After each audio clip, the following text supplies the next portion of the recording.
بڑے بڑے کردار اور بڑے بڑے واقعات، تاریخی واقعات، انہیں آپ سمجھ سکتے ہیں، تفصیل کے ساتھ سمجھ سکتے ہیں۔ نگاہ ہونی چاہیے۔ لوگ کس کس قسم کے ہو سکتے ہیں، کس کس قسم کے لوگ تھے۔ حضرت صلی اللہ علیہ وآلہ وسلم کے عہد میں آپ کے ارد گرد کس کس قسم کے لوگ تھے۔ مثلا اس میں سے ایک مقام یہ ہے کہ فرمایا گیا وَمِنَ النَّاسِ مَن يُعْجِبُكَ قَوْلُهُ فِي الْحَيَاةِ الدُّنْيَا وَيُشْهِدُ اللَّهَ عَلَى مَا فِي قَلْبِهِ، اور لوگوں میں سے ایسے بھی ہیں کہ جن کی بات بظاہر تمہیں اچھی معلوم ہوتی ہے، اور جب وہ بات کرتے ہیں تو کہتے ہیں کہ واللہ میرے دل میں جو بات ہے اللہ اس کا گواہ ہے۔ وَهُوَ أَلَدُّ الْخِصَامِ، اور یہی سب سے بڑا دشمن ہے۔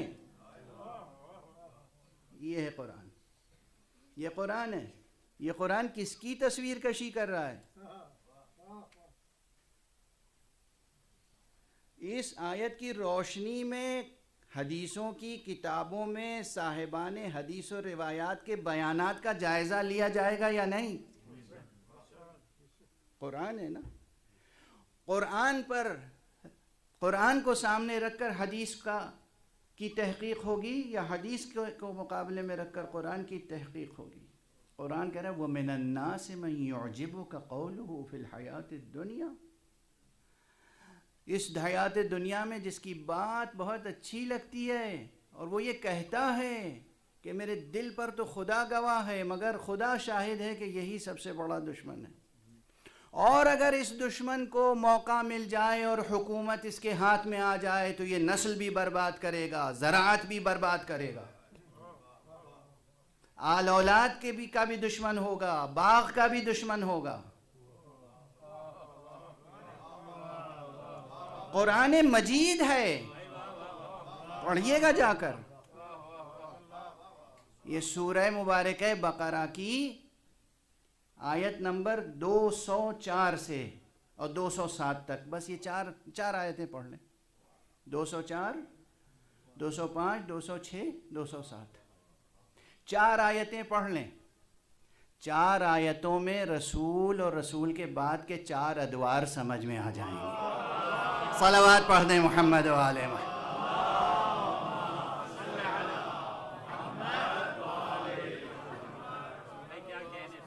ایک اور بلند تر صلوات پڑھ دیں محمد۔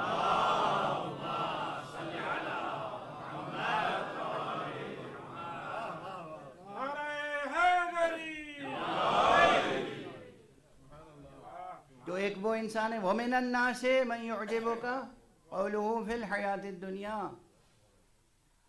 اور لوگوں میں سے کچھ وہ ہیں کہ جن کی بات اس دنیا میں، حیات دنیا میں آپ کو اچھی معلوم ہوتی ہے، بظاہر اچھی معلوم ہوتی ہے، اور وہ اللہ کو اپنے دل کی کیفیت پر گواہ قرار دیتے ہیں، لیکن وہ ہیں سب سے بڑے دشمن۔ میں تو نہیں کہہ رہا ہوں، کوئی شاعری تو نہیں کر رہا ہوں آپ کے سامنے، کوئی خطیبانہ لفاظی تو نہیں کر رہا ہوں آپ کے سامنے۔ یہ تسلسل بیان آگے بڑھتا ہے اور پھر پہنچتا ہے اس مقام پر وَمِنَ النَّاسِ مَن يَشْرِي نَفْسَهُ ابْتِغَاءَ مَرْضَاتِ اللَّهِ،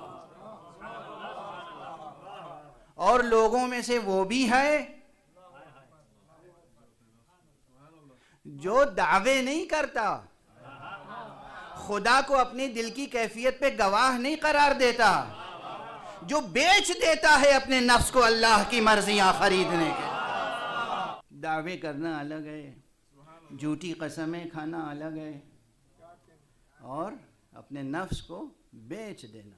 وَمِنَ النَّاسِ مَن يَشْرِي نَفْسَهُ ابْتِغَاءَ مَرْضَاتِ اللَّهِ، اور انسانوں ہی میں سے، لوگوں ہی میں سے وہ بھی ہے کہ جو اپنے نفس کو بیچ دیتا ہے۔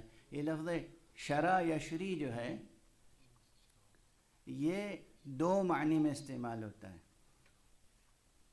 بیچنے کے معنی میں بھی ہے، خریدنے کے معنی میں بھی ہے، اور دونوں معنی میں زبان میں استعمال ہے۔